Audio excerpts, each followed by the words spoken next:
Hello guys, अगर आप लोगों को मेरे वीडियोस पसंद है तो मेरे वीडियोस को लाइक कर दिया, शेयर कर दिया, मेरे चैनल को सब्सक्राइब कर दिया। मार्वल सुप्रीम विलन के पिछले एपिसोड के एंड में हमने देखा था कि हमारा मेन कैरेक्टर यान जाओ जी एक पपेट फाइट के यहाँ पर आ जाते हैं और वहाँ पर आने के बाद उसको एक अपना जूनियर मिलता है और वो जूनियर हेवन शेकर डांगजे नाम का एक बंदे के बारे में बता रहा होता है उसको। और ये सुने तुरंत बाद वहाँ पर एक और बंदा आ जाता है। इसके बाद बोलने लगता है कि सीनियर ब्रदर यान जाओ जी इसके रिलेटेड मुझे पास और भी ज्यादा इन्फॉर्मेशन है, क्या आप उसकी इन्फॉर्मेशन को सुनना चाहते हैं? ये सुनने बाद यान जाओ जी बोलने लगता है सुनाओ सुनाओ। तब वो बंदा बोलने लगता है कि सीनियर ब्रदर मैंने सुना था कि वो ग्रेट डिस्ट्रक्शन एक डीमन की वजह से हुआ। वो डीमन काफी ज्यादा स्ट्रांग था और वो हमारा पूरा दुनिया को बर्बाद करना चाहता था। और तभी वहां पर हमारे गुआनचेंग माउंटेन के सेक्रेटरी वहां पर गए जाने के तुरंत बाद उस डीमन को अपना पूरा स्ट्रेंथ को यूज करके उसे जान से ही मार डाला। और वो सेक्रेटरी और कोई नहीं बल्कि मिस्टर डांजे ही थे। इसलिए तब से लेकर अब तक हमारे पूरे दुनिया के लोग ये मिस्टर डांजे को हीरो मानने लगे। पर यही पर एक दिक्कत की बात आती है, क्योंकि जैसे कि वो डीमन को हमारे सेक्रेटरी और उसके साथ हमारे सेक्रेटरी स्ट्रांग पीपल ने मिलकर जान से मार डाला, उसके बाद हमारे सेक्रेटरी को भी काफी ज्यादा चोट लग चुकी है और उसके साथ हमारे सेक्रेटरी काफी स्ट्रांग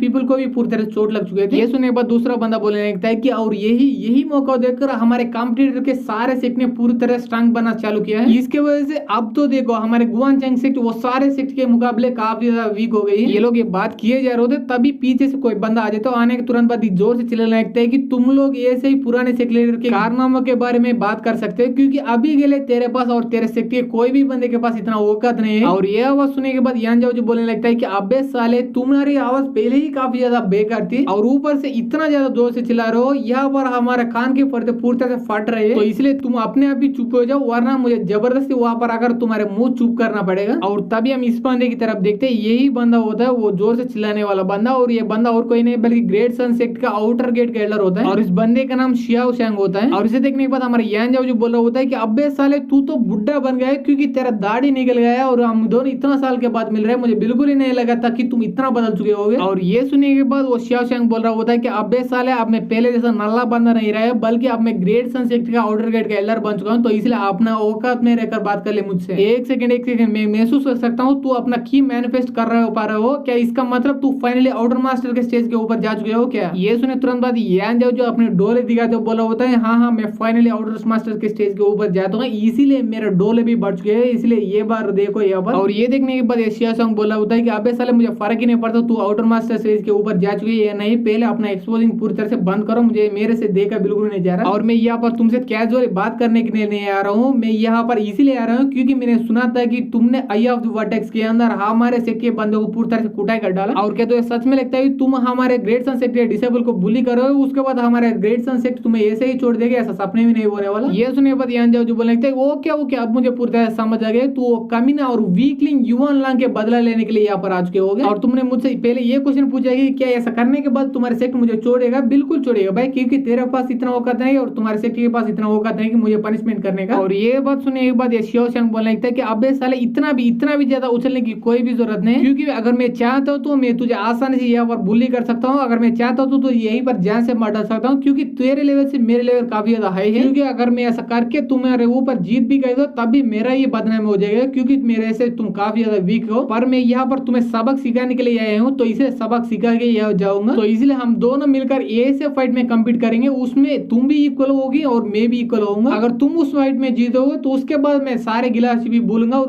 उसके बाद यहाँ से चले जाऊंगा चुपचाप। और अगर उस फाइट में मैं जीत गए तो उसके बाद यहाँ पर सारे लोग के सामने मेरे स्टूडेंट को चोट पहुंचाने के लिए, उनको बुली करने के लिए माफी मांगना पड़ेगा तुझे। ये सुनने के बाद यान जाओ जो बोलने लगता है ठीक है भाई मुझे ये शर्त पूरी तरह से मंजूर है। ये सुनने के बाद शिया शैंग बोलने लगता है अगर ऐसी बात है हम दोनों पपेट फाइट करेंगे, क्योंकि वो पपेट के फाइट में कल्टिवेशन से कोई मतलब नहीं होता बल्कि टेक्निक से मतलब होता है, तो इसलिए आगे से तुम्हारा सेक्ट का टेक्निक अच्छा हो तो तुम जीत जाओगे, अगर मेरा सेक्ट का टेक्निक अच्छा तो मैं जीत जाऊंगा। ये बोलने के तुरंत बाद ठीक है बोल के वो दोनों अपने अपने पपेट्स को अपने पास बुलाने लगते हैं अपने एक टेक्निक को यूज करके। और तब हम शियाओ शैंग की तरफ देखते हैं, वो बोल रहा होता है कि यान जाओ मैंने सुना था कि तुमने हमारा स्टूडेंट्स युवान लांग को एक बैम्बू स्टिक को यूज करके पूरी तरह से हरा चुके हो, इसका मतलब तुम्हारे सोल की पावर काफी ज्यादा हाई होना चाहिए, अगर ये बात सच है तो तुम ये पपेट को आसानी से कंट्रोल कर पाओगे। ये सुनने के बाद यान जाओ जो बोलने लगता है हाँ तुम सही हो, मेरा सोल की पावर काफी ज्यादा है और मैं ये भी महसूस कर सकता हूँ कि तुम्हारे सोल का पावर भी कुछ ज्यादा बिल्कुल ही कम नहीं है, वो ऑलमोस्ट मेरा सोल जितना पावरफुल है। पर उसके बारे में एक सेकंड के लिए साइड में रखो, जिस पेपर को तुम कंट्रोल करने के बारे में वो ऑलमोस्ट तुम्हारे ग्रेट सन से ग्रेट सन से दिख रहा है, क्या मैं गलत हूँ या सही हूँ? ये सुनने के बाद ये सामने वाला बंदा बोल लगता है हाँ तुम सही हो। ये सुनने के बाद यान जाओ जो बोलने लगता है कि वो क्या अगर ऐसी बात तो मुझे ये बात अच्छी तरह से बताओ कि काफी साल पहले हमारे एंसेस्टर ने तुम्हारे एंसेस्टर यानी तुम्हारे ग्रेट सन एज के साथ फाइट किया, इसके बाद तुम्हारे एंसेस्टर को पीटीएसडी हुआ और उसके बाद वो बिल्कुल ही बाहर ही नहीं आया अपना सेक्स से। क्या अभी तक वो वहीं पर है या बाहर आ गया? ये सुने बस शिव शंकर बोलने लगता है कि अबे साले यान जाओ जी, तुम्हारे पास और तुम्हारे सेक्ट के सारे लोगों के पास और कोई काम ही नहीं होता है कि हमेशा तुम्हारे एंसेस्टर के बारे में बड़ा चढ़कर बात कर रहे होते हैं। मुझे ऐसा लग रहा है अभी के लिए तुम्हारा सेक्ट इतना वीक हो चुका है, इतना वीक हो चुका है कि अब वो स्ट्रांग बनने के बारे में बिल्कुल ही सोच ही नहीं रहा। इसीलिए तुम्हारा सेक्ट अब से बिल्कुल स्ट्रांग बनने का कोशिश ही नहीं कर रहा, वो सीधा सीधा अपने एंसेस्टर के बारे में झूठ सभी को फैला रहे हैं। पर मैं एक बड़ा दिल वाला आदमी हूँ, तो इसलिए तुम अपना कारनामा बनाने का मैं एक मौका दे रहा हूँ, तो इसलिए आजा यहाँ पर फाइट करते हैं हम दोनों। और ये बोलेंगे तुरंत बाद ये बंदा अपना पपेट को यूज करके एक फायर वाला अटैक हमारे यान जाओ जी के पपेट के ऊपर करवा देते हैं। और ये देखने के तुरंत बाद हमारे यान जाओ जी के पपेट उस अटैक को डाच करके वो शिव शंकर के पपेट के ऊपर एक जोरदार अटैक कर देते हैं। पर इसे देखने के बाद शिव शंकर के पपेट उसको डाच कर लेते हैं। और ये देखने के बाद शिव शंकर बोला होता है कि वो